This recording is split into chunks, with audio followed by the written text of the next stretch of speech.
The United States is preparing a major overhaul of how it regulates radiation safety at nuclear power plants, and the changes could reshape the future of nuclear energy in America. The Nuclear Regulatory Commission, the country's nuclear safety watchdog, proposed on Wednesday eliminating a long-standing safety principle and streamlining the process for licensing new reactors, all in the name of making nuclear power cheaper and easier to build. Here's what's actually changing. For decades, nuclear plant operators have been required to keep radiation exposure not just below legal limits, but as low as reasonably achievable, a principle known in the industry as ALARA. That standard meant regulators could push plants to install additional equipment to drive radiation levels far below what the law technically required. The NRC now wants to scrap that principle entirely. The agency says it has led to extra costs, quote, without a measurable safety benefit. Importantly, the NRC is not raising the legal caps on how much radiation workers and the public can receive each year. Those limits stay in place. The argument is that the existing maximum dose limits are already set well below levels associated with known health effects, so the extra layer of caution built into the ALARA principle is, in the agency's view, unnecessary. The Commission's chairman, Honey, said the current regulations have not kept pace with new technologies and the country's energy needs.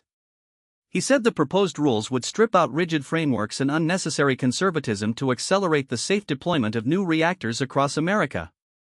The Trump administration has been pushing the NRC to cut red tape in order to dramatically expand nuclear power's role in the U.S. energy mix. But the proposed changes wade directly into one of the most contested debates in radiation science: just how dangerous is low-level radiation exposure? Experts broadly agree that high doses are harmful and can cause cancer. The disagreement is sharper when it comes to the smaller amounts that nuclear workers might absorb over the course of their careers. Different studies have come to very different conclusions, finding low-dose radiation to be harmful, neutral, or in some cases even beneficial. Many researchers say the science simply remains inconclusive. For decades, regulators have leaned on what's called the linear no-threshold model, the idea that radiation's harmful effects scale linearly all the way down to zero, meaning even tiny exposures carry some small risk. Some scientists consider this a reasonable precaution under uncertainty. Others dispute it. The NRC's proposal, in effect, is a bet that the precautionary approach embedded in ALARA has gone further than the science actually demands.